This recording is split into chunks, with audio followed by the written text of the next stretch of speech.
Good afternoon বন্ধুরা, কেমন আছো তোমরা? আশা করছি ভালো আছো, সুস্থ আছো। আমিও ভালো আছি। তো দেখো, আমি আজকে সারাদিন কোনো কিছু শ্যুট করতে পারিনি, তাই বিকালবেলা থেকে শ্যুট করলাম। দেখো, বিকালবেলায় আজকে সারাদিন কারেন্ট ছিল না, তো বাচ্চারা খুব যন্ত্রণা করেছে। তো বিকালবেলাও বড় ছেলেকে নিয়ে গেছে, বড়মশাই গেছেন বড় ছেলেকে, আর ছোটো ছেলেকে শাশুড়িমা নিয়ে গেছে একটু ঘুরতে। আর আমি দেখো ঘর থেকে বাইরে বেরিয়ে আসলাম, দেখো একটু রাস্তার দিকে আসলাম। দেখতে পাচ্ছ ফুল গাছটা, এটা মানে আমাদের গেটের সামনে আর কি, খুব সুন্দর ফুল ধরেছে, অনেকগুলো ফুল ধরেছে, দেখতে পাচ্ছ তোমরা। এই যে দেখতে পাচ্ছ বড়মশাই ছেলেকে নিয়ে আসছে, ওদের ঘুরে ঘুরে হয়ে গেছে। তো দেখো আকাশে কত মেঘ করেছে, প্রচুর মেঘ করেছে, কিন্তু বৃষ্টি আসেনি। ওই যে আকাশটায় প্রচুর মেঘ করেছে। আর এইদিকে দেখতে পাচ্ছ কত সুন্দর লাগছে বিকালবেলা। তো ভাবলাম বিকালবেলা এখানে একটু দাঁড়াই, ঘরে পরে যাব, কারেন্ট নাই যেহেতু।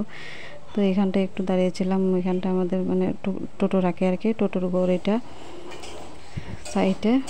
তো এখানটায় একটু দাঁড়িয়েছিলাম, দাঁড়িয়ে বরের সাথে কথা বলছিলাম। তো কথা বলছিলাম বরের সাথে, কী যেন একটা বলছিল। তো বরের সাথে কথা বলতে বলতে দেখলাম এখানে দাঁড়িয়ে বাচ্চারা খেলছিল, তো তোমাদের সাথে একটু শেয়ার করলাম। দেখো বাচ্চারা খেলছিল এখানে দাঁড়িয়ে দাঁড়িয়ে, এই যে দেখতে পাচ্ছ সব বাচ্চারা খেলছিল। তাই সাউন্ড দিইনি, তার কারণ অনেক ছেলে চেঁচামেচি হচ্ছিল, তো ওদের বাচ্চারা তো বুঝতেই পারো। এই তারপর চলে এলাম সন্ধ্যার সময়, সন্ধ্যার সময় আসলাম। এই যে চাটা খেয়ে তারপর আসলাম। চাটা খাওয়া হয়ে গেছিলো, ততক্ষণ তো ছেলে ঘুমিয়েছিল, তো ঘুম থেকে উঠে বললো ও তো ভাত খায় না, তো ওকে তাই ভাবলাম একটা ম্যাগি বানিয়ে দিই ছোটো ছেলেকে। বড়ো ছেলেকে ভাত খাইয়ে দেবো, ছোটো ছেলেকে এই যে ম্যাগি বানিয়ে দিচ্ছি, দেখতে পাচ্ছ। তো ও ম্যাগি খাবে আর বড়ো ছেলেকে ভাত খাইয়ে দেবো। রান্না বান্না রাতে শুধু ভাত করেছিলাম, দুপুরে রান্না ছিল, তো সেটা দিয়েই আমাদের রাতে খাওয়া হয়েছিল। এই যে ছোটো ছেলেকে ম্যাগি খাইয়ে দিচ্ছে। ম্যাগি হলে আর কিছু লাগবে না ওনার, ম্যাগি তো সব সময় দিই না, ম্যাগিটা তো পছন্দ করে বেশি।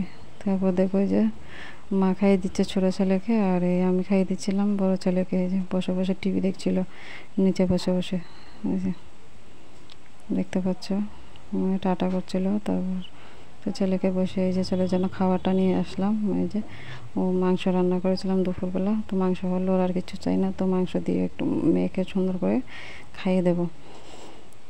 এই দেখতে পাচ্ছ ছেলেকে খাইয়ে দিচ্ছি, আলাদাভাবে বসেছিল, তো বসে বসে খাচ্ছে, আমি খাইয়ে দিচ্ছিলাম। তো বরকে বললাম একটু শ্যুট করে দাও, তো বরমশাই একটু শ্যুট করে দিল। তো বন্ধুরা, আমার ভিডিওটা যারা যারা সাবস্ক্রাইব করোনি প্লিজ একটু সাবস্ক্রাইব করে দিও, আর যারা যারা সাবস্ক্রাইব করে দিয়েছো প্লিজ স্কিপ না করে ভিডিওটাকে দেখার অনুরোধ রইল। এই তো তোমাদের সুন্দর সুন্দর কমেন্টগুলো না আমার ভীষণ ভালো লাগে পড়তে, কী বলবো, ভিডিও বানানোর মানে খুব আগ্রহ হয় আর কি।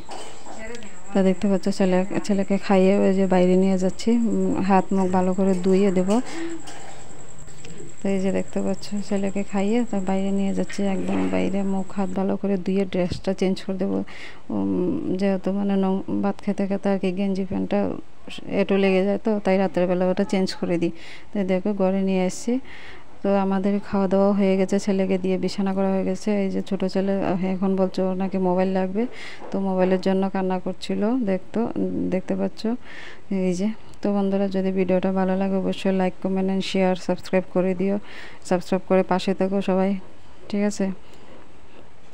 আমিও সবার পাশে থাকবো।